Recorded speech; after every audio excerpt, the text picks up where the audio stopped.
ब्रह्मा गुरुर्विष्णुः गुरुर्देवो महेश्वरः गुरुः साक्षात् परं ब्रह्मा तस्मै श्री गुरवे नमः।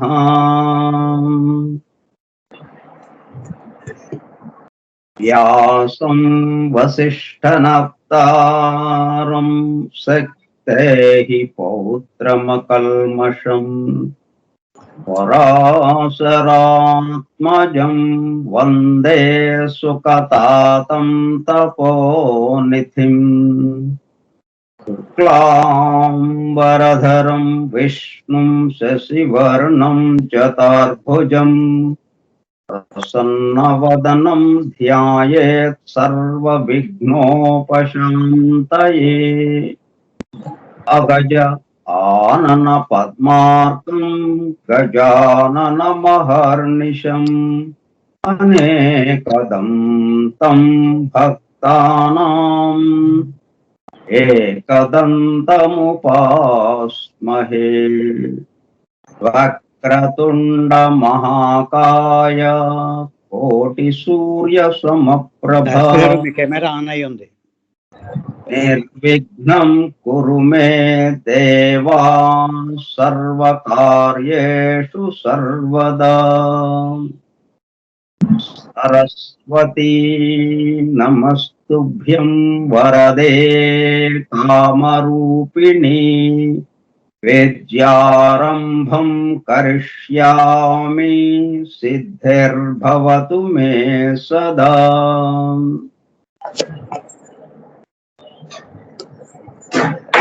ॐ भूर्भुवस्सुवः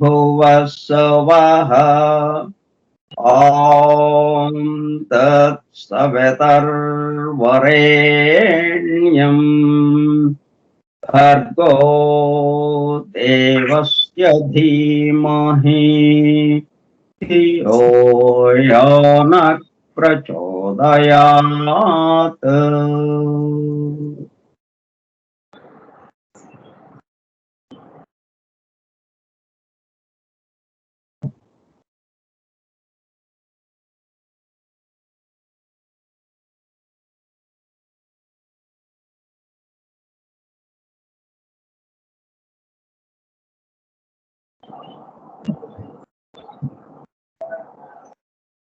వాసుదేవ.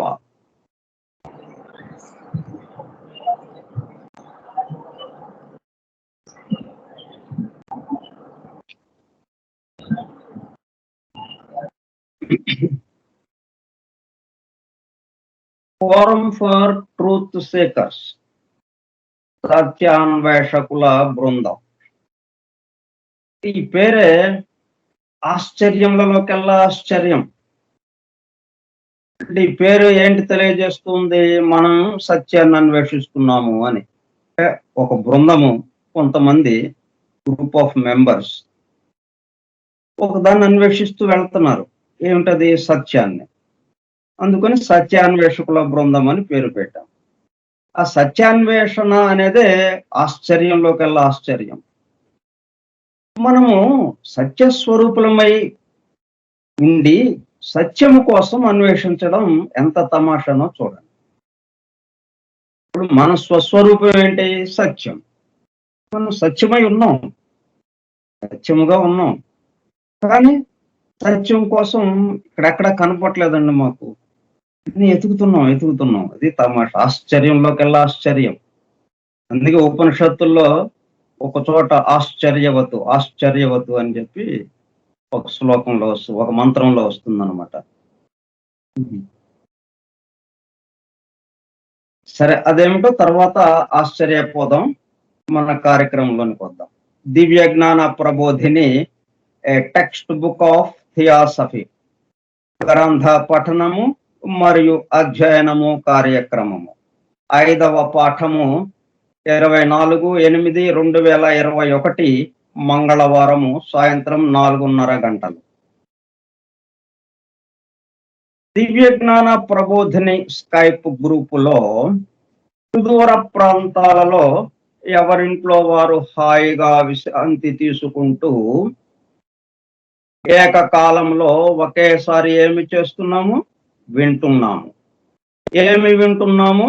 1888 సంవత్సరంలో, అనగా దాదాపు 133 సంవత్సరముల క్రితము, synthesis of science, religion and philosophy, శాస్త్రము, మతము మరియు తాత్వికతల సమన్వయ రూపముగా పరమ గురువులు మేడం హెలెనా పెట్రోనా బ్లావెట్స్కీ ద్వారా ప్రప్రథమముగా ప్రస్తుత సైంటిఫిక్ యుగంలోనే భౌతికతలో కూరుకుపోయిన మానవాళిని భౌతికత నుండి ఆధ్యాత్మికత వైపుకు మరల్చడానికి, భౌతికత ఆధ్యాత్మికతల మధ్య సామరస్యము సమతూకమును నెలపడానికి అందింపబడిన మ్యాగ్నమ్ ఓపస్, మహత్తర అద్భుత దివ్య జ్ఞాన గ్రంథము ద సీక్రెట్ డాక్ట్రిన్ కు గైడ్ బుక్ గా 1912లో, అనగా దాదాపు 108 సంవత్సరముల క్రితము, చార్లెస్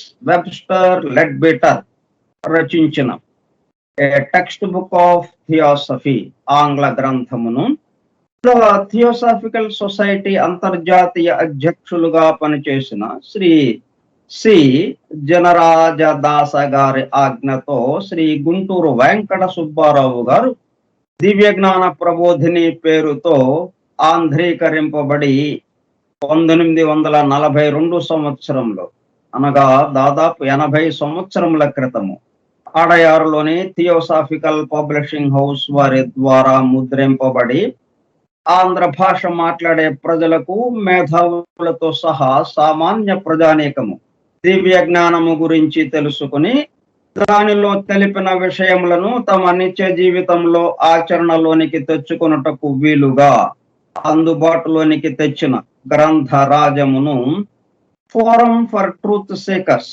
సత్యాన్వేషకుల బృందము ద్వారా నిర్వహింపబడుచున్న గ్రంథ పఠనము మరియు అధ్యయనము కార్యక్రమంలో బూస్టర్ డోసుగా పఠిస్తూ అధ్యయనము చేయుచుండగా, ఆ కార్యక్రమంలో పాల్గొని ఎలా వింటున్నాము? అత్యంత శ్రద్ధాసక్తులతో చెవియొగ్గి వినుచున్న, అనగా ఒళ్ళంతా చెవులు చేసుకుని వినుచున్న ప్రియ సోదర శ్రోతలందరకు నమస్కారం. ఎందుకు వీళ్ళందరినీ తలుచుకోవడం మనం?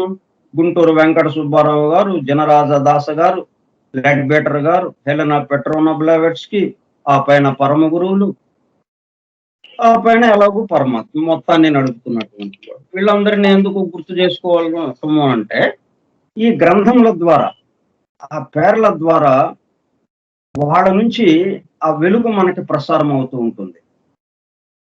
ఎందుకంటే ఆ పేరుల్లో ఆ వెలుగుని అలాగా నిక్షిప్తం చేసి వెళ్ళిపోయారు వాళ్ళు. వాళ్ళు ఇక్కడ ఉండకపోవచ్చు, కానీ వాళ్ళ పేరు ద్వారా, వాళ్ళ పేరు ఇక్కడ ఉండిపోయింది. వాళ్ళకి రాసిన గ్రంథం ఇక్కడ ఉండిపోయింది. ఆ గ్రంథంలోని ప్రతి అక్షరంలోనూ వాళ్ళు ఉండిపోయారు అన్నమాట. అందువల్ల ఆ గ్రంథము పేరు మనం స్మరించిన, ఆ గ్రంథ రచయితని స్మరించిన, వాళ్ళు అందుబాటులోకి వచ్చేటట్టుగా అలాగ చేసి వెళ్ళారనమాట వాళ్ళు. అందుకని మనం ప్రతిరోజు తలుచుకోవటం. అప్పుడు మనం చేసే అధ్యయనము, పఠించే అధ్యయనము చేసే ఆ పాఠాలు చక్కగా మనకు అర్థం అవటానికి వీలవుతుంది.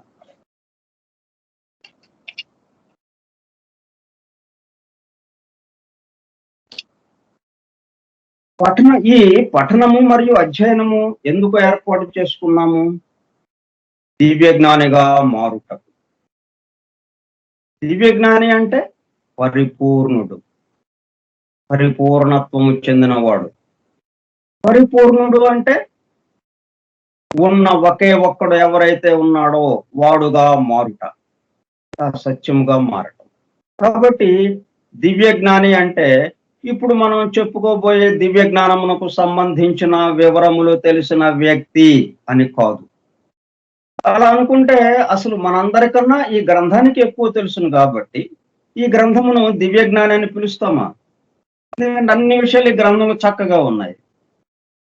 మనమైతే అవన్నీ గుర్తు చేసుకోవడానికి మళ్ళీ ఆ పేజీలు తిప్పుకుని అవన్నీ చదువుకుంటా కూర్చోవాలి మనం. కానీ గ్రంథానికి అవసరం లేదు.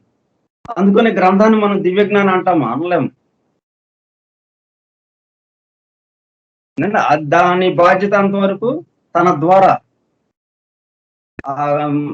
విజ్ఞానం ఏదైతే ఉన్నదో దాన్ని అలాగా ప్రసరింపజేస్తూ ఉన్నదన్నమాట. అంతే, తన బాధ్యత అంతే. ఈ ఫోన్ ఎలాగైతే తన ద్వారా నేను మాట్లాడే మాటలు మీకు వినబడేటట్టు ఎలాగైతే చేస్తుందో, ఇంకా అంతకు మించి దానికి సంబంధం లేదు. గొప్ప విషయం చెప్పుకుంటున్నారా, లేకపోతే అత్యంత హీనమైన విషయం చెప్పుకుంటున్నారా, ఇదేంటి ఇట్లా మాట్లాడుకుంటున్నారు, లేకపోతే అబ్బా ఎంత గొప్పగా మాట్లాడుకుంటున్నారు అని ఏమి స్పందన ఉండదు వాటికి. శాంతంగా దాని యొక్క బాధ్యతని, కర్తవ్యాన్ని నిర్వర్తించడమే, తన ద్వారా పంపించడం. ఏదొస్తే అది, ఏదొస్తే అది.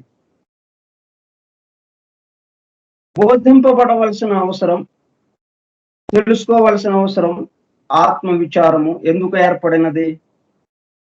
జంతు స్థితి వరకు పూర్తిగా ప్రకృతి మాత రక్షణలో, ఆమె పెంపకంలో ఉన్నాము కాబట్టి అప్పటి వరకు ఆ అవసరము కలుగలేదు.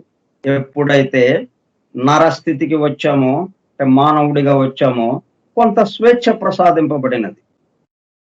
దానితో పాటు నేర్చుకునవలసిన అవసరము కూడా ఏర్పడినది. ఇట్లా మనకి 5 సంవత్సరాల వయసు వచ్చేదాకా పూర్తిగా తల్లిదండ్రుల రక్షణలో ఉంటాం, తల్లి రక్షణలో ఉంటాం. 5 సంవత్సరాలు అయ్యంగానే ఇక బడిలో వేసేస్తారు. పోరా అని సంచి, పుస్తకం, పలక, బలపం అన్ని ఇచ్చి పంపిస్తారు. ఇంకా అక్కడి నుంచి ఇక మనం నేర్చుకోవటం, చదువుకోవటం, తెలుసుకోవడం ఇవన్నీ మొదలవుతున్నాయి. అట్లాగే ఇక్కడ కూడా అన్నమాట. 5 సంవత్సరముల వయస్సు వరకు మనమందరము తల్లి సంరక్షణలోనే ఉంటాం. ఆ తర్వాత విద్యాభ్యాసము పేరుతో తెలుసుకోవడం మొదలవుతుంది. ఇంత చేస్తే ఏమిటి తెలుసుకుంటున్నాము? మన గురించి, మన స్వస్థితి గురించి. మనం దేనికోసమైతే అన్వేషిస్తున్నామో, సత్యాన్వేషకుల బృందము కదా మనము, అనగా సత్యమును అన్వేషించే వాళ్ళము కదా.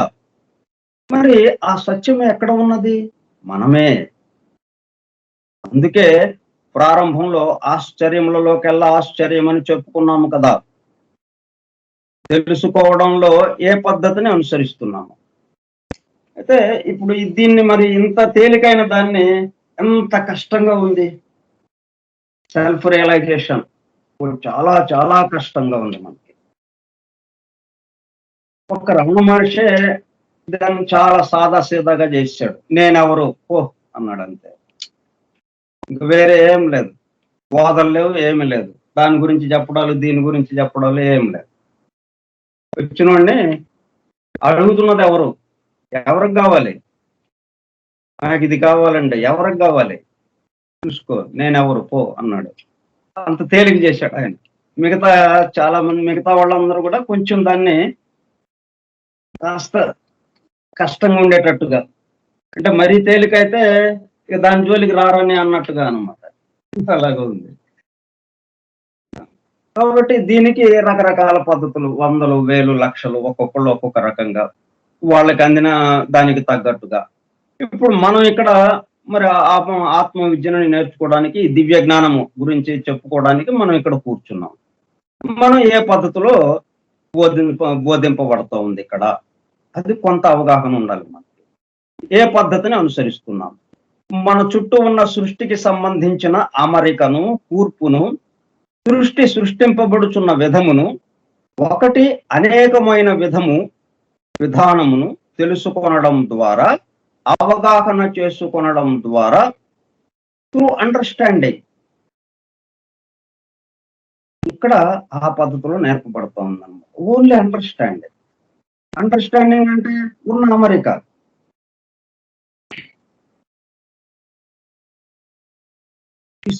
ఈ సృష్టిలో మనం తిరుగుతున్నాం. మనకి మన ఇల్లు తప్ప ఇంకా మిగతాయి తెలియదు మనకి అన్నట్టుగా ఉంది. కాబట్టి మన ఇల్లు ఒక్కటే కాదు ఇక్కడ ఉంది. మరి ఈ భూమి మీద ఈ భూగోళం ఒక్కటే కాదు, ఇంకా ఎన్నో గోళాలు ఉన్నాయి. మళ్ళీ ఇవన్నీ కలిపి ఒక కుటుంబంగా సౌర కుటుంబము, సూర్యుడి యొక్క ఆధ్వర్యంలో మొత్తం ఒక కుటుంబంగా ఉంది. అటువంటి సౌర కుటుంబాలు 12 మనకి తెలిసినంత వరకు. ఈ 12 సౌర కుటుంబాలు ఏం చేస్తున్నాయి? మళ్ళీ ఇంకొక సూర్యుడి చుట్టూ, ప్రధానమైన సూర్యుడు ఇంకొక ఆయన ఉన్నాడు, ఆయన చుట్టూ తిరుగుతున్నాయి ఇవి. ఇట్లాగా అన్ని ఎన్నెన్నో ఇవన్నీ మనకి తెలియాలి. అంటే ఆ కూర్పు మనం అర్థం చేసుకుంటే అప్పుడు దాంట్లో భాగంగా ఉన్న మన యొక్క కర్తవ్యం ఏంటో తెలుస్తుంది. ఇది ఒక పద్ధతి అన్నమాట. ఇది చాలా తేలిక పద్ధతిగా self realization through understanding. Secret డాక్టర్ను ఆ పద్ధతిలో ఇచ్చారనమాట. అండర్స్టాండింగ్ అంటే సీక్రెట్ డాక్టర్ అంతా ఏముంది? అమరిక ఉంది. సృష్టి యొక్క అమరిక, కూర్పు ఎలాగో సృష్టింపబడింది. ఆ విధానం తాను పెక్కులు కావాలను అన్న మహాసంకల్పం నుంచి ఒక దివ్య సంకల్పం ఏదైతే ఉందో అక్కడ మొదలుకొని చిట్ట చివరి దాకా ఈ మానవుడు నుంచి మళ్ళీ దివ్య మానవుడుగా, దైవంగా మారిపోయేదాకా అన్ని ఒక క్రమ పద్ధతిలో ఎలాగా వస్తున్నాయి, ఎలా కిందకి దిగుతా ఉంది, మళ్ళీ ఎలాగ కింద నుంచి పైకి వెళ్తా ఉంది, ఉన్న చోటకి చేరుతా ఉంది. అంటే పాము యొక్క తల దగ్గర మొదలై ప్రయాణం దిగువకి చేరి మరలా తోక ఎక్కడికి వెళ్ళింది? తలలోకి వెళ్ళింది అన్నమాట, నోటిలోకి వెళ్ళింది. ఇట్లా సెల్ఫ్ రియలైజేషన్ త్రూ అండర్స్టాండింగ్ అనే పద్ధతి ద్వారా ఇక్కడ బోధింపబడుతూ ఉన్నది. దీనికి కావలసిన మనకి మరి అది అర్థం చేసుకోవాలంటే మన యొక్క అవగాహన ఎలా ఉండాలి, మన ఆలోచన విధానం ఎలా ఉండాలి మనం అనేది రేపు తెలుసుకుందాం. బూస్టర్ డోసుని ఇస్తున్న పఠనాధ్యయన కార్యక్రమంలోనికి వద్దాం.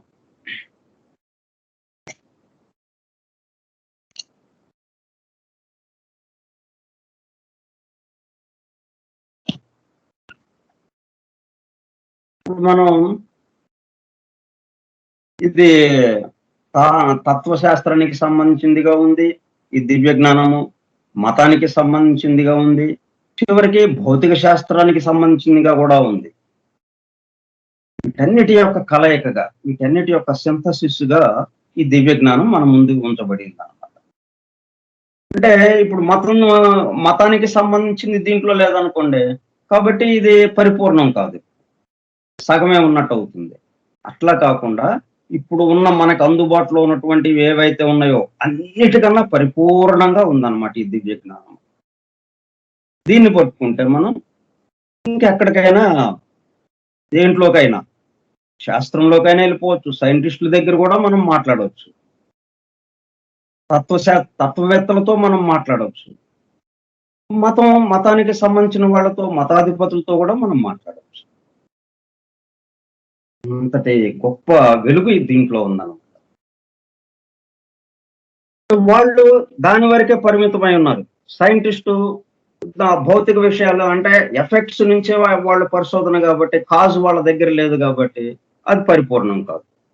మతం దగ్గరికి వస్తే తమ మతమే గొప్పది అన్న మతమోఘ్యంతో కొన్ని విషయాల వరకే వాళ్ళు తెలుసుకుని ఇదే ఫైనల్ అన్నట్టుగా వాళ్ళు పరిమితంగా ఉన్నారు. తత్వవేత్తలు దీనికి సంబంధం లేకుండా భౌతిక జీవితానికి, ఈ సృష్టికి దీనికి సంబంధం లేకుండా దీన్ని వదిలేసి వెళ్ళిపోవడం అన్నట్టుగా వాళ్ళు అంటే సమగ్రంగా, సంపూర్ణంగా లేకుండా ఆల్ ఇంక్లూసివ్ లేదు. వీళ్ళ ముగ్గురు దగ్గర కూడా ఆల్ ఇంక్లూసివ్ లేదు, ఎక్స్క్లూషన్ ఉంది, ఎక్స్క్లూషన్. కానీ దివ్య జ్ఞానం దగ్గరకు వచ్చినప్పటికల్లా ఆల్ ఇంక్లూసివ్, ఏది బయటకు వెళ్ళేది లేదు. బయటకు వెళ్ళటానికి ఎక్కడుంది? బయట వెలుపల లేదు, మనకి వెలుపల లేదు కాబట్టి లోపల లేదు, మొత్తం ఒకటిగా ఉంది ఇక్కడ. ఇంకా ఏది మనం ఇది తోసేస్తామో, ఏది ఉంచుతాం, అటువంటిది అనమాట ఇది దివ్య జ్ఞానం. దివ్య జ్ఞానము భౌతిక శాస్త్రము కూడా నై ఉన్నది. నిజమునకది జీవిత శాస్త్రము, ఆత్మశాస్త్రము. జీవిత శాస్త్రం అంటే మన నిత్య జీవితానికి, దైనందిన కార్యక్రమాలకు సంబంధించిందిగా. ఈ భౌతిక జీవితాన్ని మనం తోసి రాజటానికి లేదు. ఇది కూడా అత్యంత ముఖ్యమైనది, ఎందుకంటే సృష్టిలో భాగం ఇది. సృష్టిలో భాగమైనప్పుడు సృష్టికర్త ఎక్కడ ఉన్నాడు? సృష్టికర్త ఎక్కడ ఉన్నప్పుడు అది చాలా ముఖ్యమైనదిగానే ఉంటుంది. దాన్ని తోసిరాదని ఎలాగంటాం? కాబట్టి జీవిత శాస్త్రం కూడా ఇది దివ్య జ్ఞానము. ఆత్మశాస్త్రము, మొత్తానికి ఆధారమైన వాడు ఎవడున్నాడు? ఆ పరమాత్మ, వాడి గురించి చెప్పేది. అది ప్రతి విషయమును భౌతిక శాస్త్ర విధానమును ఉపయోగించి. ఎందుకు భౌతిక శాస్త్రం కూడా ఉన్నది? ఇది ఈ దివ్య జ్ఞానంలో చెప్పబడే విషయాలు భౌతిక శాస్త్రానికి ఆధారంతో కూడా చెప్పబడింది అన్నమాట. మతం ఆధారంతోనూ చెప్పబడింది, తాత్వికత ఆధారంతోనూ చెప్పబడింది, అలాగే భౌతిక శాస్త్రం యొక్క ఆధారంతోనూ చెప్పబడింది. ఇది అందుకుని భౌతిక శాస్త్ర విధానమును ఉపయోగించి, భౌతిక శాస్త్రం అంటే ఏంటి? వాళ్ళందరూ కూడా సైంటిస్టులు చాలా పరిశోధన చేస్తారు, అది దాని యొక్క నిగ్గు తేలుస్తారు, దాన్ని రుజువుపరుచుకుంటారు. అది అవును అంటే ఊరికే ఊహాపోహలతో కాకుండా ఖచ్చితమైన విషయంగా వాళ్ళు దాన్ని మనకి అందజేయటం జరుగుతుంది. భౌతిక శాస్త్రంలో కష్టపడి మరలా పరిశోధించి, ఆ పరిశోధనల ఫలితములను ఒకచో ఏర్చి వాని నుంచి సిద్ధాంతములను చేయం. దివ్య జ్ఞానము ఈ రీతిగా ప్రకృతి విభాగములకు, వివిధ లోకముల గురించి, బ్రతికి ఉన్నప్పుడును సామాన్యముగా మరణమును దాని అనంతరమునను మనుష్యుని ప్రజ్ఞా అవస్థల గురించి పరిశోధించను. వాళ్ళు ఎట్లాగైతే ఈ భౌతిక విషయాలకి సంబంధించి పదార్థం మీద ఎలాగైతే పరిశోధన చేస్తున్నారో, అట్లాగే ఈ దివ్య జ్ఞానము కూడా వివిధ లోకాల గురించి, ఆయా లోకాల్లో ఉన్నటువంటి బ్రతికి ఉన్నప్పుడును వివిధ లోకముల గురించి, ఆయా లోక పరిస్థితుల గురించి, బ్రతికి ఉన్నప్పుడు ఈ భూలోకంలో ఎలాగ ఉన్నాము, మరణించిన తర్వాత ఎక్కడికి వెళుతున్నాం, ఎలాగ వెళుతున్నాం, ఏ లోకాలు వెళుతున్నాం, ఆ పరిస్థితులు అవన్నీ కూడా మనుషుని యొక్క ప్రజ్ఞావస్థల గురించి పరిశోధించాను. ఈ విషయముల గురించి దివ్య జ్ఞానము చేయు వివరణలు, ఊహలు గాని, గుడ్డిగా నమ్మబడు మత సిద్ధాంతములు గాని కావనియును, ప్రత్యక్షముగా చూచి తెలుసుకున్న దానిని బట్టి చేసినవనియును ఎన్నిసార్లు చెప్పినా అతిశయోక్తి కాదు. ఇది కూడా ఖచ్చితత్వం మీద ఆధారపడి ఉందన్నమాట. దివ్య జ్ఞాన పరిశోధకులు కొంతవరకు సాధారణ భౌతిక శాస్త్రముతో సంబంధించిన సంగతులను గురించి కూడా పరిశోధనలు చేసినట్లు ది ఆకల్ట్ కెమిస్ట్రీ, గుప్త రసాయన శాస్త్రము అను గ్రంథము వల్ల తెలియను.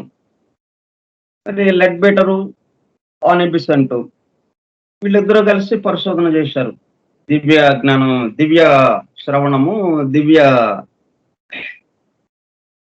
శ్రవణము వాళ్ళకున్నటువంటి శక్తులతో చేసి ఏం చేశారు? వాళ్ళు యాస్ట్రల్ వాళ్ళు ఇప్పుడు ఏదైనా కానీ భౌతిక లోకానికి రావాలి అంటే అది 7 లోకాలుగా రావాలి కదా!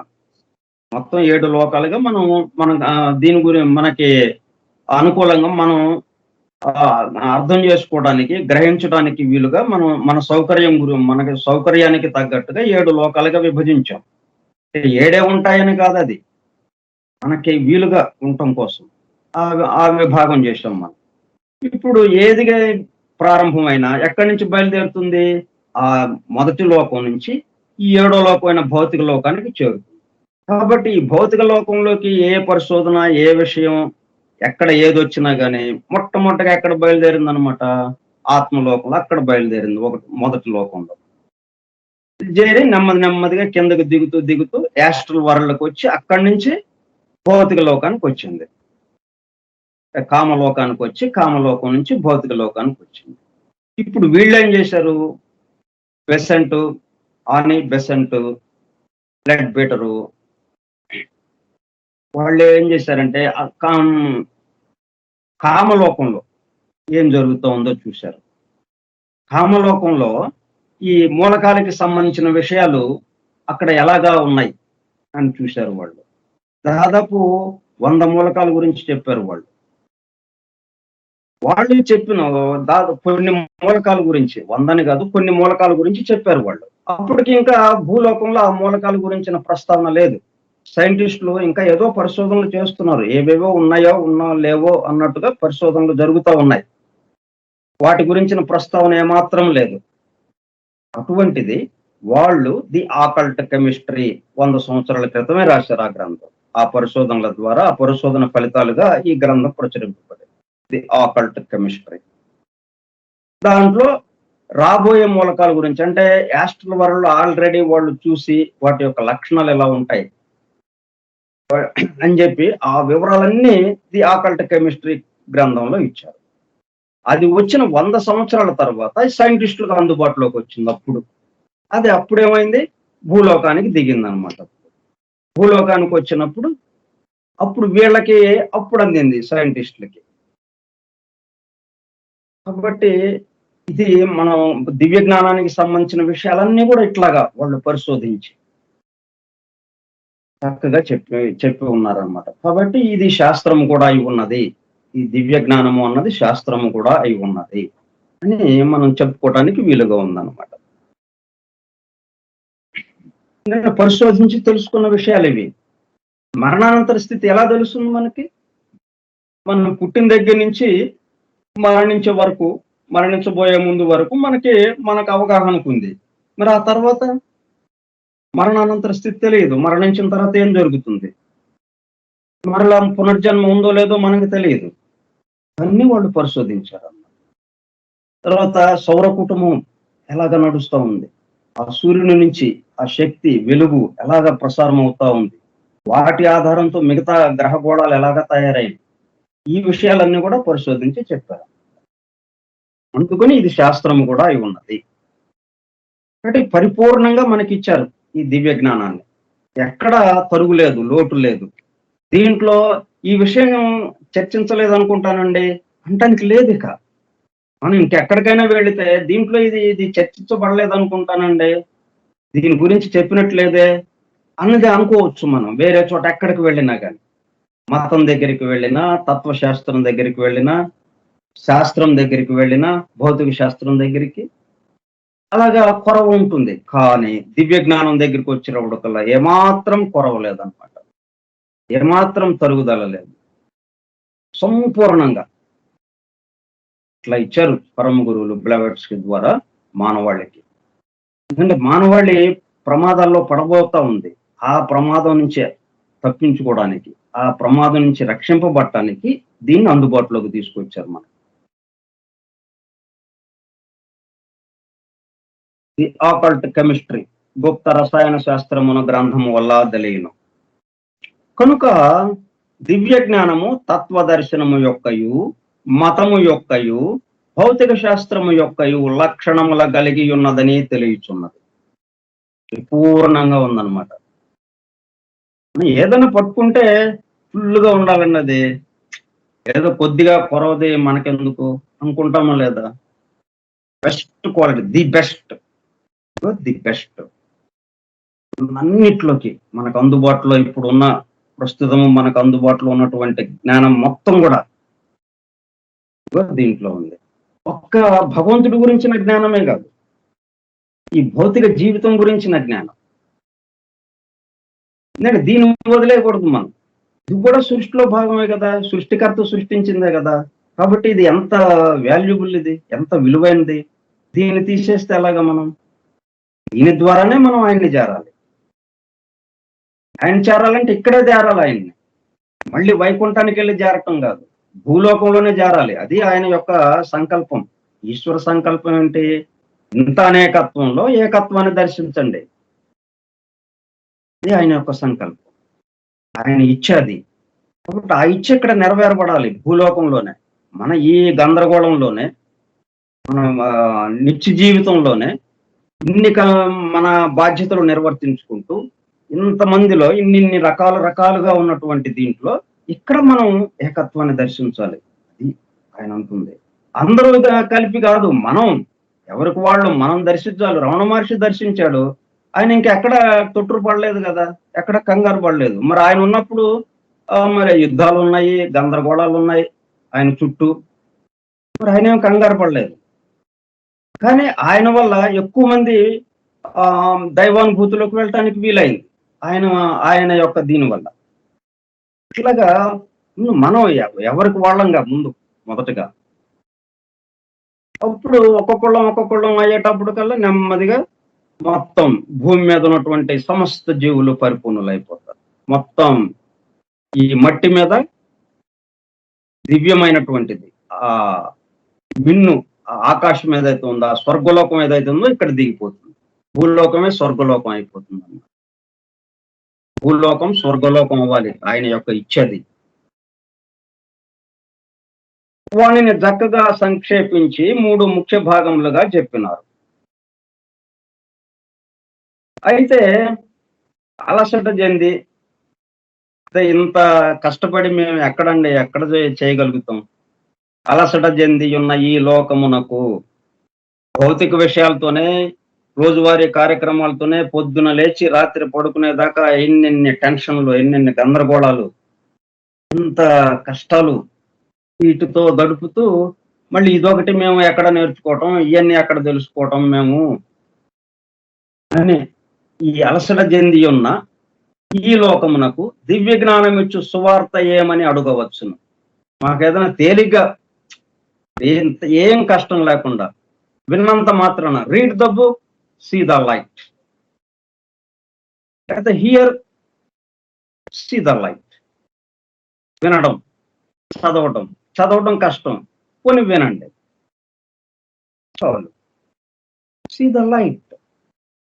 అట్లాగా ఏమన్నా మీరు ఇచ్చేదే ఉందా అంత తేలికగా? ఇవన్నీ ఎందుకు వదిలేసాం? కష్టం అనేగా వదిలేసాం. వేదాలు, ఉపనిషత్తులు, పురాణాలు చాలా కష్టంగా ఉన్నాయని వదిలేసాము.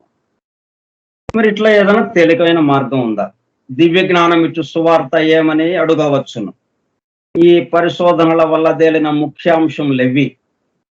దివ్య జ్ఞానము మానవ జాతికి వసగదగిన గొప్ప సత్యములెవ్వి. సంగ్రహంగా అసలేంటి ఇదంతా చాలా 3-4 క్లాసులు అయిపోయి, 4 పాఠాలు అయిపోయినా 5వ పాఠంలోకి వచ్చాము.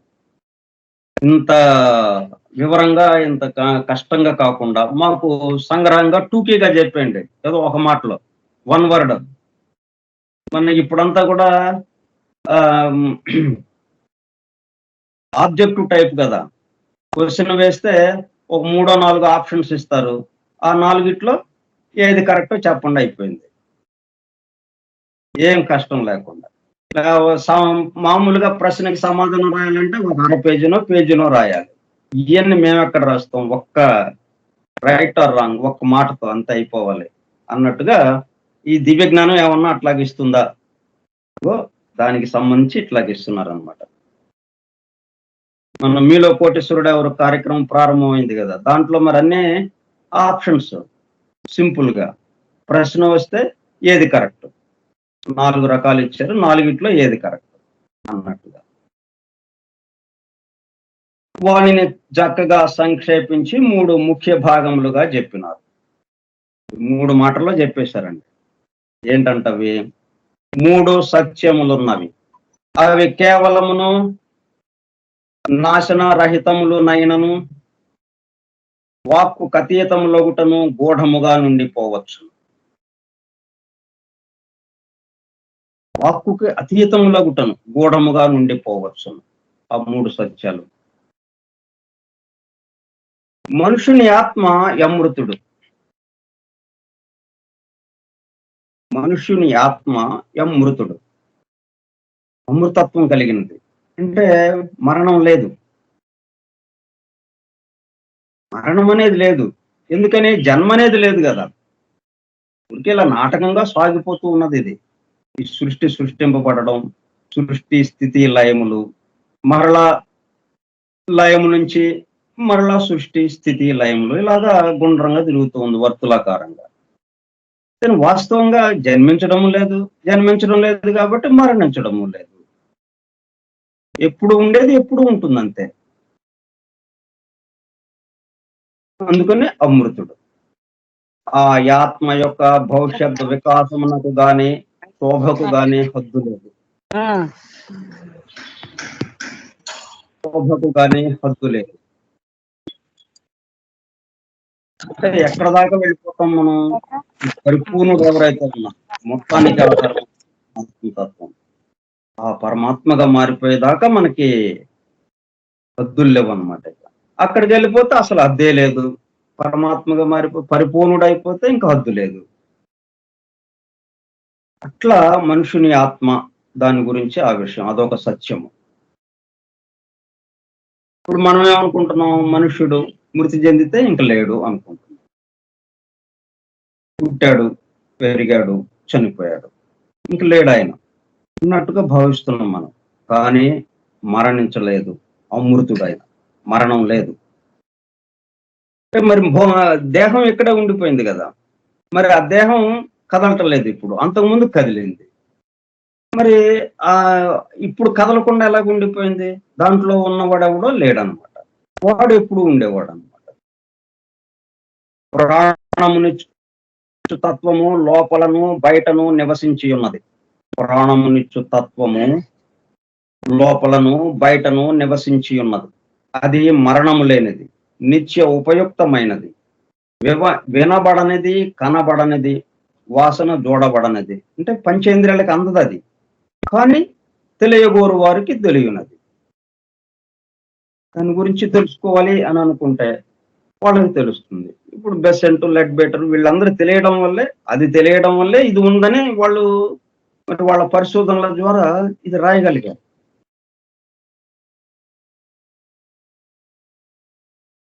ఒకటి, మనుషుని ఆత్మ అమృతుడు. 2, ప్రాణమునిచ్చు తత్వము లోపలను బయటను నివసించి ఉన్నది. అది మరణము లేనిది, నిత్య ఉపయుక్తమైనది. 3, ప్రతి మనుష్యుడును తనకు తానే న్యాయకర్త, తనకు తానే కీర్తిని గాని వ్యాకులమును గాని తెచ్చుకున్నది. తన జీవితమును, తన బహుమానమును, తన శిక్షను గానే విధించుకున్నది. నరుడికి వచ్చేటప్పటికల్లా కొంత స్వేచ్ఛ వచ్చిందని చెప్పుకున్నాం కదా. దానివల్ల మనం చేసిన పనులు మనల్ని అంటుకుంటా మనల్ని బంధిస్తూ మనల్ని పైకి తీసుకువెళ్ళొచ్చు, ఉన్నత స్థితికి, లేకపోతే హీన స్థితికి, నీచ స్థితికి తీసుకువెళ్ళొచ్చు. ఎందుకని మనం అట్లాగా అయింది అంటే చేస్తున్న పనులు మన మీద వేసుకుంటున్నాం. కర్మ ఫలాన్ని మనం తిన్నాం. ఇప్పుడు అక్కడ బైబిల్లో కథ ఏం చెప్పారు?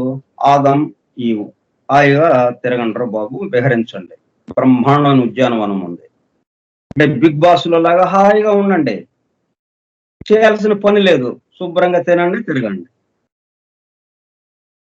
హాయిగా ఉండండి. కానీ సాతాను వచ్చేసాడు. దాంతో ఆ ఫలాన్ని తిన్నారు. తినకూడని ఫలం ఒకటి ఉంది, అది మాత్రం తినద్దు అని చెప్పి ఆయన చెప్తే ఆ ఫలాన్ని తినేశారు. ఫలం తినేటప్పటికల్లా అప్పుడేమైంది? తను చేస్తున్న పనులు నావే అనుకున్నాడు. అంతకుముందు అవి నా ద్వారా జరుగుతుంది, ఆ భగవానుడే నా చేత చేయిస్తున్నాడు అన్న భావంతో చేశారు కాబట్టి వాళ్ళు బంధింపబడలేదు.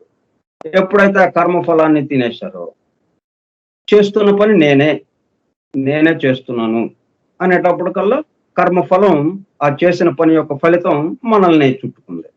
మనల్ని చుట్టుకునేటప్పటికల్లా మరలా ఇంకొక పని చేయడానికి ప్రేరణగా నిలబడింది అది. ఈ విధంగా బంధింపబడ్డాం అన్నమాట. కాబట్టి ఇక ఇవన్నీ ఇప్పుడు అందుకనే మనం మొట్టమొదటగా ఏం చేయాలన్నమాట, ఈ పనులన్నీ మన మీద వేసుకోవటం లేకుండా, ఈ ఆలోచన మనది కాదు. ఆలోచన వచ్చింది, మన ద్వారా జరుగుతుంది అంతే అన్నట్టుగా. పని చేస్తున్నాం, మన ద్వారా జరుగుతా ఉంది.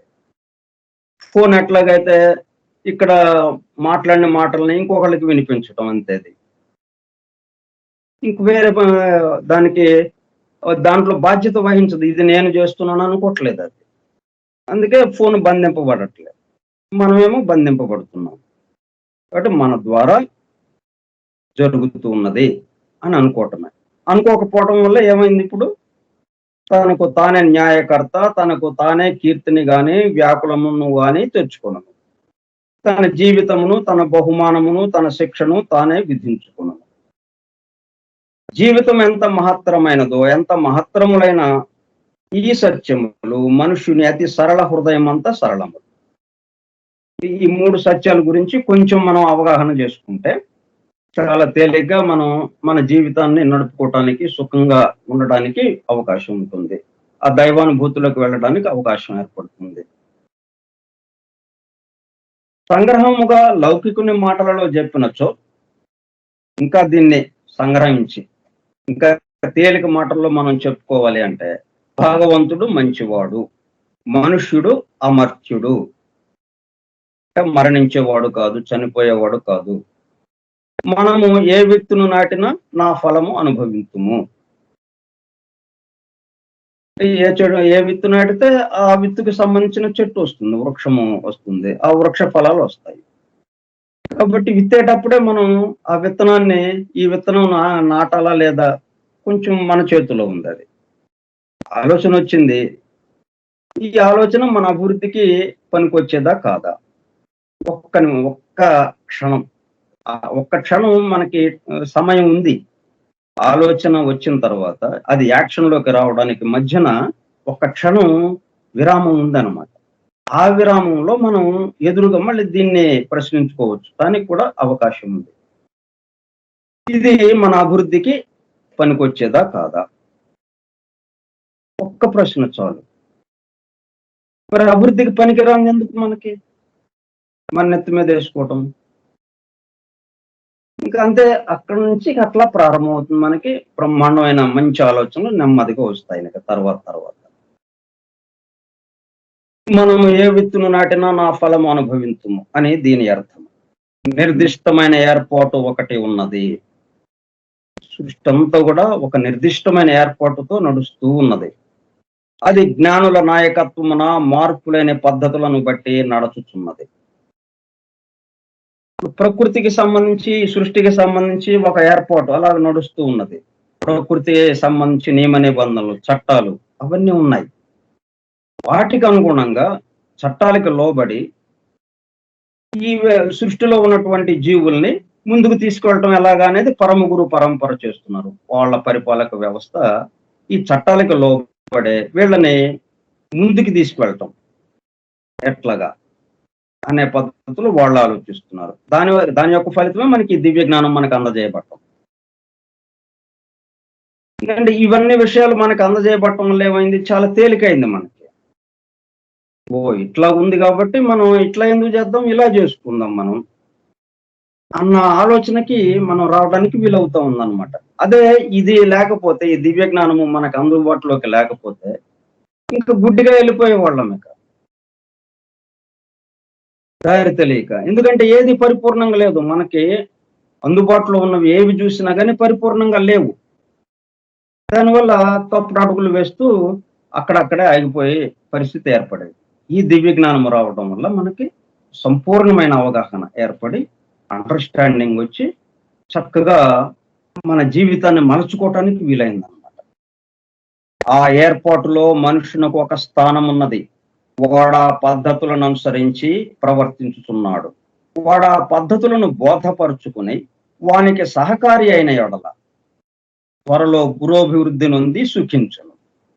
బోధపరుచుకున్న ఎడల గాని తెలిసియో తెలియకో ఉల్లంఘించిన ఎడల గాని వాని పురోవృద్ధి ఆలస్యమై వాడు దుఃఖితుడగును. కాబట్టి ఇవన్నీ విషయాలు మనకి తెలిసినాయి కాబట్టి దాని ప్రకారం మనం నడుచుకోవడానికి ప్రయత్నం చేస్తాం. ఇప్పటి వరకు తెలియలేదు కాబట్టి మనకి వ్యతిరేకంగా వెళ్తున్నాం, ప్రకృతి నియమాలని ఉల్లంఘిస్తున్నాం. ఇప్పుడు మనకి విషయం తెలుస్తా ఉంది నెమ్మదిగా. ప్రకృతి యొక్క ఏర్పాటు ఇది, ఈ కూర్పు ఇది, సృష్టి యొక్క కూర్పు ఇది, అమరిక ఇది అన్న విషయం మనకి చక్కగా బోధపరుస్తున్నారు ఇక్కడ. దాంతో మనకేంటనమాట, ఓహో ఇది ఇట్లా ఉంది కాబట్టి మనం దీనికి అనుగుణంగా మనం వెళ్తే చక్కగా హాయిగా ఉంటుంది అన్న భావంలోకి మనం వస్తాం. ఇప్పుడు తెలియకపోవటాన్ని మనం ఏం చేస్తున్నాం, ఉల్లంఘిస్తున్నాము. ఉల్లంఘించడం వల్ల ఇదిగో ఎన్నో ప్రకృతి ఉత్పాతాలు, గందరగోళాలు ఇవి జరుగుతూ ఉన్నాయి. మరి కరోనా కూడా దాని యొక్క ఫలితమే, ప్రకృతి యొక్క నియమాల్ని ఉల్లంఘించడం వల్లనే. వాయుమండలం అంతా కాలుష్యం అయింది. ఎందుకని? ప్రేమ తగ్గిపోయింది, స్వార్థం పెరిగింది, మోసం, దగ, వంచన పెరిగిన. ఎందుకని? డబ్బు సంపాదించాలి, మనం సుఖపడాలి, సుఖపడటానికి డబ్బు కావాలి అన్న ధోరణే వెళ్ళిపోయింది అనమాట. దానివల్ల ఏమైంది, వాయుమండలం అంతా కాలుష్యం అయిపోయింది. ఇంకా భూమి తట్టుకోలేక ఇదిగో కరోనా వైరస్ ని తీసుకొచ్చి నిలపడానికి కొంత ఏర్పాటు చేసింది అనమాట. లేకపోతే ఇంకా ముందుకు వెళ్ళటానికి వీలయ్యేది. ఇప్పుడు కొంచెం ఆగి ఏంటిది అని ఆలోచించడానికి వీలైంది అనమాట. వాని పురోభివృద్ధి ఆలస్యమై వాడు దుఃఖితుడగును. ఇవి రుజువైన సత్యములు గాని ఊహలు కావు. సందేహములు గలవారు ముందు గ్రంథము చదివిన ఎడల తెలుసుకొనగలరు. ముందు మనం ఇచ్చింది ఇది టూకీగా. ఇక విషయాలన్నీ వింటూ ఉంటే ఇవి అవును కరెక్టే అని మనకు తెలుస్తూ ఉంటుంది అనమాట. తర్వాత దీనికి సంబంధించే శ్రీకృష్ణ దివ్య జ్ఞాన సమాజం గుంటూరు వాళ్ళు ఎందుకీ దివ్య జ్ఞానం వై థియోసఫీ అని దాని మీద ఒక కరపత్రాన్ని వేశారు తెలుగులో. వై థియోసఫీ, మనకి థియోసాఫికల్ సొసైటీ అడయారు వాళ్ళు చాలా చాలా కొన్ని వందలు కరపత్రాలుగా వేశారు. సామాన్య ప్రజలకి చేరుద్దామని చాలా వేశారనమాట, చాలా రకాలుగా. వీటిని ఉన్న విషయాన్ని సంగ్రహంగా తేలికగా అర్థమయ్యేటట్టుగా వాళ్ళు వేశారు. వాటిలో ఒకదాన్ని వై థియోసఫీ అనే కరపత్రాన్ని ఎందుకీ దివ్య జ్ఞానం పేరుతో శ్రీ కోట వెంకటేశ్వరరావు గారని మనకి మెంబర్ ఉండేవారు ఒక ఆయన, పుల్లేరు కీర్తిశేషులు. ఆయన తెలుగు చేశారనమాట దీన్ని. అది కూడా మనం చదువుకుని అప్పుడు మనం ఇక రెండో అధ్యాయం ఏంటి, బ్రహ్మము నుండి మానవుని వరకు.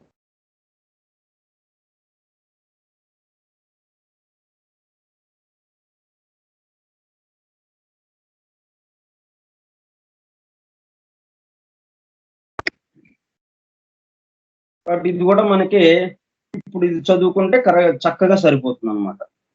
ఎందుకీ దివ్య జ్ఞానం వై థియోసఫీ. ఎందుకు ఏదో మనం ఇది చేద్దామని చెప్పి కార్యక్రమం మొదలెట్టాం. రోజుకి 1 గంట చొప్పున 3 రోజుల పాటు వారానికి ఇట్లాగా చేస్తున్నాం. ఎందుకు ఇంత కష్టపడుతున్నాం, ఎందుకు చేయాలి ఈ పని అంటే, ఇవన్నీ తెలుసుకుంటే మనం అవును దీన్ని చాలా అవసరం ఉంది మనకి, ఇది తెలుసుకోవాల్సిన అవసరం చాలా ఉంది మనకి ప్రస్తుతం అన్నది అర్థమవుతుంది. అప్పుడు అవసరం అర్థమైతే ఇంకా ఆటోమేటిక్ గా దాని గురించి చక్కగా వినటానికి వీలవుతుంది. దాని అవసరం తెలియలేదు అనుకోండి, అవసరం లేదు మనకెందుకు ఊరికే గోల అన్నట్టుగా అనిపిస్తుంది. దాంతో దానికి దూరం అయిపోతాం. అట్లాగా దూరం అయిపోయాం. ద సీక్రెట్ డాక్టర్ అన్నది ఎందుకు ఇచ్చారు పరమ గురువులు, మొత్తం అందరి కోసం ఇచ్చారు. కానీ 1% కూడా సరిగా ఈ మొత్తం దీన్ని ఉపయోగించుకోవటం లేదన్నమాట. అలాగ అయిపోయింది. ఎందుకు ఈ దివ్య జ్ఞానం, దీని వలన ప్రయోజనం ఏమిటి, ఈ ప్రశ్నలను చాలా మంది అడుగుతూ ఉంటారు. వీటికి సమాధానాలు ఇవ్వడమే ఈ కరపత్ర లక్ష్యం. దివ్య జ్ఞాన సూత్రాలను క్రమబద్ధంగా అధ్యయనం చేసి వాటిని బాగా మననం చేసి ఆచరిస్తే కలిగే ప్రయోజనాలు 10 ఉన్నాయి. ఇదిగో అవి. ఆ 10 ప్రయోజనాలు కనుక మనం తెలుసుకున్నామంటే ఇంకా ఇది మనకు అవసరమే అన్నది అర్థమవుతుంది. దివ్య జ్ఞానం ఒకటి బ్రహ్మాండ నిర్మాణము, పాలన, నియమముల విలయముల రహస్యానికి హేతుబద్ధమైన వివరణ ఇస్తుంది. సృష్టి స్థితి లయాలు ఎట్లా జరుగుతుంది, సృష్టి ఎలాగ సృష్టింపబడతా ఉంది, ఎలా నిలబడతా ఉంది, ఎలాగా లయమైపోతా ఉంది, వాటికి సంబంధించి హేతుబద్ధమైన వివరణ ఇస్తుంది. ఆ ప్రయత్నంలో వైజ్ఞానిక వాస్తవాలకు, మత గ్రంథాలలోని తత్వశాస్త్రాలలోని సత్యాలకు మధ్య సమన్వయం చేకూరుస్తుంది. ప్రతి మనిషి ఆయువు సమాప్తమయ్యే వరకు జీవించడం లాభదాయకమని, ఒక మహాపరిణామ ప్రణాళిక ప్రకారం జీవితానికి ప్రయోజనం, లక్ష్యం ఉన్నాయని నిరూపిస్తుంది. 3, మరణ భయాన్ని, దుఃఖాలను తొలగిస్తుంది. మరణం ఉందా లేదా, మరణమే మనకు అన్నిటికన్నా ఒక భయంకరమైనది, నిరంతరం మనల్ని భయపెట్టేది మరణం. మరణం మరణ మృదంగం ఇప్పుడు మోగుతూ ఉంటుంది అది. కాబట్టి దాని గురించి స్పష్టమైన అవగాహన ఇస్తుంది మనకి. మరణము ఏంటి, మరణ భయాన్ని, దుఃఖాలను తొలగిస్తుంది. అనంత జీవన స్రవంతిలో మరణం పునరావృతమయ్యే ఒక సంఘటన మాత్రమే. సంపూర్ణము, వైభవోపేతమునైన ఉనికికి మరణం ద్వారాలు తెరుస్తుంది. మరణించాము అంటే ఇంకా మరింత మెరుగైన జీవితంలోకి వెళ్తాం. నెక్స్ట్ ఈ తరగతి అయిపోయింది, ఇంకొక తరగతిలోకి వెళ్తాము అన్నట్టుగా మరణం. 1వ తరగతి అయిపోయింది, 2వ తరగతిలోకి వచ్చాము. 1వ తరగతి ఎట్లాగా అయిపోయింది, ఎలాగ మళ్ళీ దాన్ని ఎలా వదిలేస్తాం అని అనుకుంటాం మనం. లేదు కదా, దర్జాగా వదిలేస్తాం 1వ తరగతి. మళ్ళీ ఆ ఛాయలకు కూడా వెళ్ళాం, ఆ గది ఛాయలకు కూడా వెళ్ళాం. మనం సంవత్సరం పాటు అక్కడ చదువుకొని మనం ఆ గది ఛాయలకు కూడా ఎలా అదే ఉంది, తక్కువది అన్నట్టుగా చూస్తాం. మనం 2వ తరగతిలోకి వచ్చాం, ఎక్కువ విజ్ఞానం నేర్చుకుంటున్నాం అన్నట్టుగా ఉంటుంది. ఇదే మరణం కూడా. నెక్స్ట్ మళ్ళీ అంటే మనకి మరణం లేదు, మనం మరలా పుట్టేవాళ్ళం, జన్మించేవాళ్ళం. కాబట్టి మరింత మెరుగ్గా మనం జీవించడానికి వీలవుతుంది.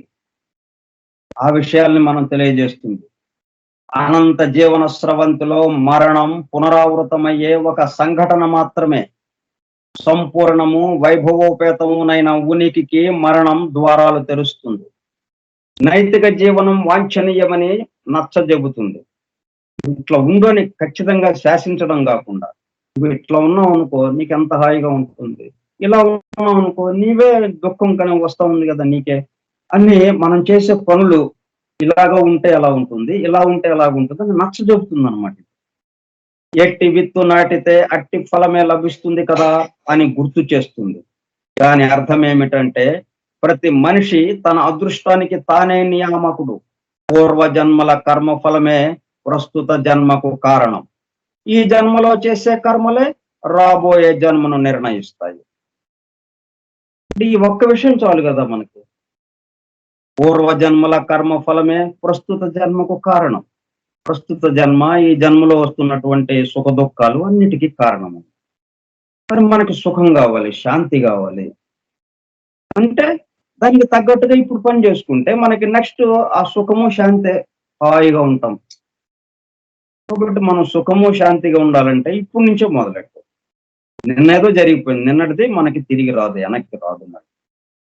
నిన్నటి దానికి వెళ్ళి నిన్న పాఠం చెప్పేశాము, నిన్న పాఠానికి మళ్ళీ వెనక్కి వెళ్ళి ఆ పాఠంలో కొంచెం వేరేగా చెప్పాలండి దానంటే కుదురుతుందా? లేదు. దానికి ఇప్పుడు సవరించుకోవటమే కానీ నిన్న పాఠం ఏదో చెప్పామండి, దాంట్లో కొంత సవరించాల్సి ఉంది, కొన్ని పొరపాట్లు అయ్యో చెప్పాము, లేకపోతే దానికి కొంత వివరణ ఇవ్వాల్సి ఉందని ఇవాళ చెప్పుకోవాల్సింది తప్పితే మళ్ళీ వెనక్కి వెళ్ళలేము. కాబట్టి నిన్నటిది ఇవాళ జరుగుతూ ఉంది, ఇవాళని మార్చలేము, కానీ రేపుని మార్చగలం మనం. ఎందుకంటే నిన్నటిది ఇవాళ కాబట్టి ఇవాళది రేపుని మనం మార్చుకోగలం, మన చేతిలో ఉంది. ఈ జన్మలో చేసే కర్మలే రాబోయే జన్మను నిర్ణయిస్తాయి. ఇదంతా ఊరికే మాటలుగా కాకుండా మనకి సోదాహరణంగా వివరిస్తుంది అనమాట. మానవునిలోని సారభూతమైన తత్వం అమృతం అని ప్రకటిస్తుంది. ఇక్కడ లైఫ్ అండ్ ఫామ్ 2 భాగాలుగా ఉంది మనకి. దేహము, దేహంలో ఉన్నవాడు. దేహంలో ఉన్నవాడు ఎప్పుడూ ఉంటాడు. ఈ దేహం ఈ రోజుండి రేపు కనుమరుగవచ్చు. ఈ దేహం ఎట్లాగ వచ్చింది మనకి? బయట నుంచి వచ్చినట్టు పంచభూతాలతో తయారైంది. మళ్ళీ ఆ పంచభూతాల్లోకి చేరిపోతుంది. మనం మాత్రం అలాగే మన ప్రయాణం కొనసాగుతూ ఉంటుంది. మానవునిలోని సారభూతమైన తత్వం అమృతమని ప్రకటిస్తుంది. మరణ ధర్మం గల శరీరాలన్నిటినో ధరించుట ద్వారా మానవుడు అంతర్గత దివ్య శక్తులను వికసింపజేసుకోగలడు. ఒక్కొక్క జన్మలో ఒక్కొక్క దేహాన్ని ధరిస్తున్నాం మనం. దాని ద్వారా ఏంటంటే దేహమే ఆధారం మనకి. మళ్ళీ ఇది ఒక ప్రయోగశాల. ఈ ప్రయోగశాలలో మనం ఈ జీవితం అంతా, ఈ జన్మంతా కూడా మనం ప్రయోగం చేస్తున్నాం. ఆ ప్రయోగ ఫలితాలను తీసుకుని మళ్ళీ నెక్స్ట్ జన్మకు వెళుతున్నాం మనం. సైంటిస్ట్ ఎట్లాగైతే ప్రయోగాలు చేస్తే మళ్ళీ ఆ ప్రయోగాల్ని వాడు ఆపేసినప్పుడు ఎక్కడైతే ఆపాడో దాని తర్వాత మళ్ళీ మిగతా వాళ్ళు ఎట్లాగైతే పట్టుకుంటారో అట్లాగా అంతర్గత దివ్య శక్తులను వికసింపజేసుకోగలడు. 6. అస్తవ్యస్తంగా గోచరించే ఈ ప్రపంచంలో మానవ పరిణామాన్ని గలవి. అస్తవ్యస్తంగా గోచరించే ఈ ప్రపంచంలో మానవ పరిణామాన్ని పర్యవేక్షింపగలవి దివ్య శక్తి, దివ్య జ్ఞానము, దివ్య ప్రేమలు మాత్రమేనని ఉద్ఘాటిస్తుంది.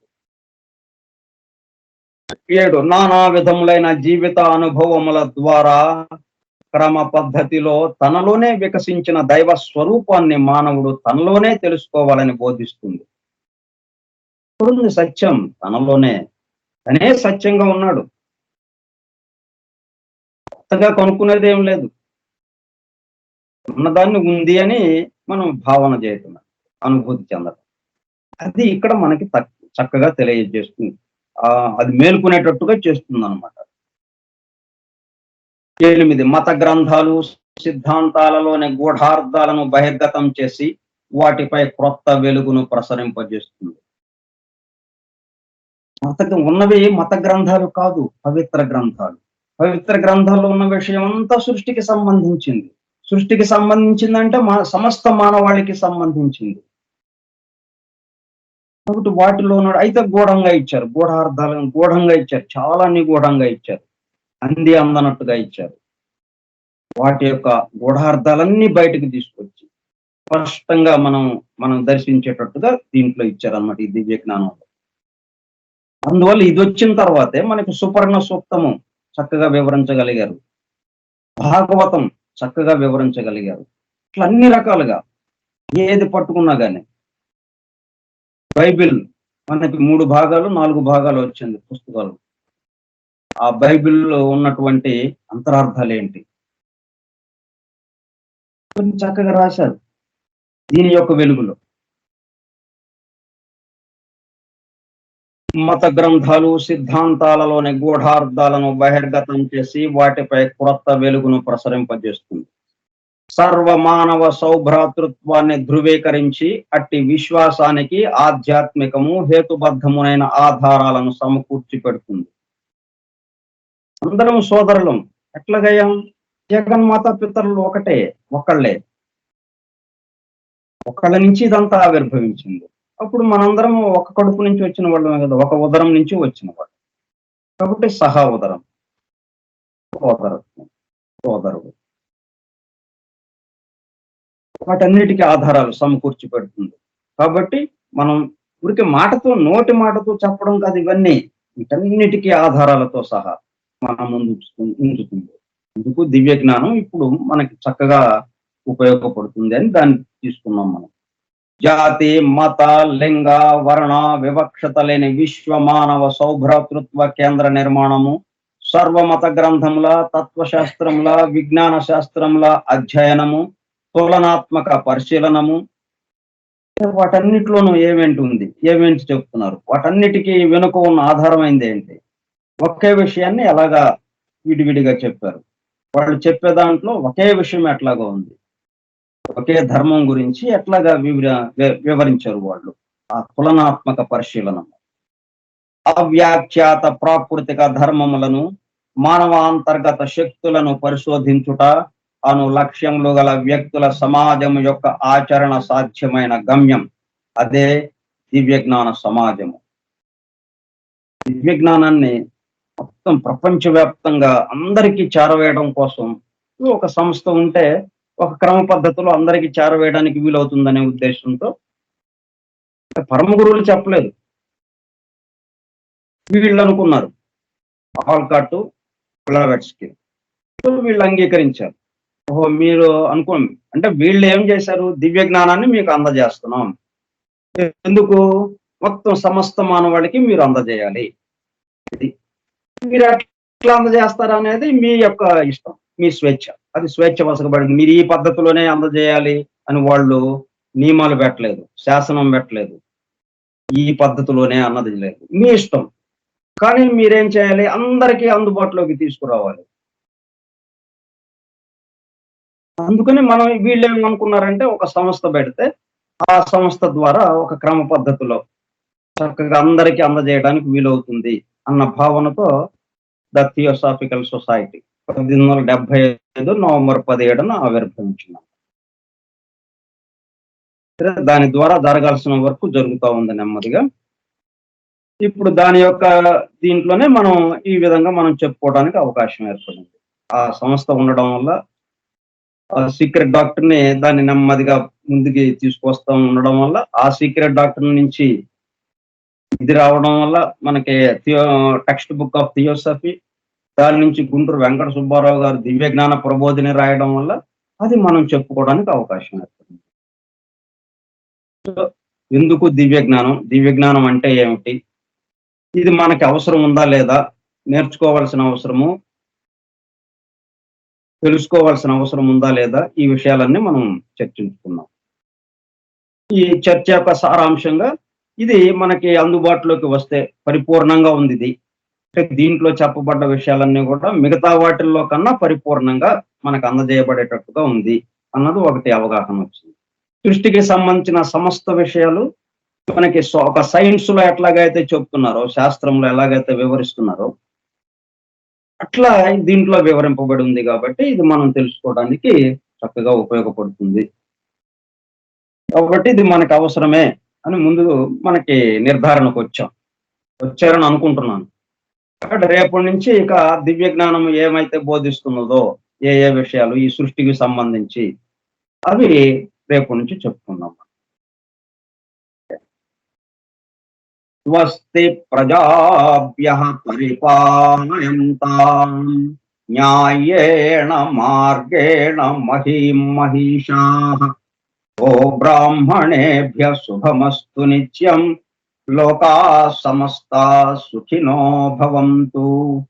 లోకాః సమస్తాః సుఖినో భవంతు. లోకాః సమస్తాః సుఖినో భవంతు. ఓం శాంతి శాంతి శాంతి.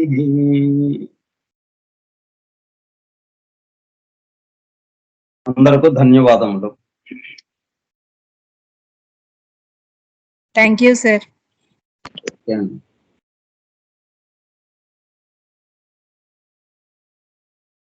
Thank you sir. ఓకే అండి. Okay, thank you sir. Thank you sir. Okay అండి.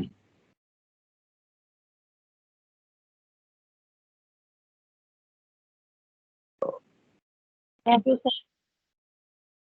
ఓకే, ఈ థ్యాంక్స్ అన్ని కూడా వాళ్ళకి వెళ్ళిపోతాయి.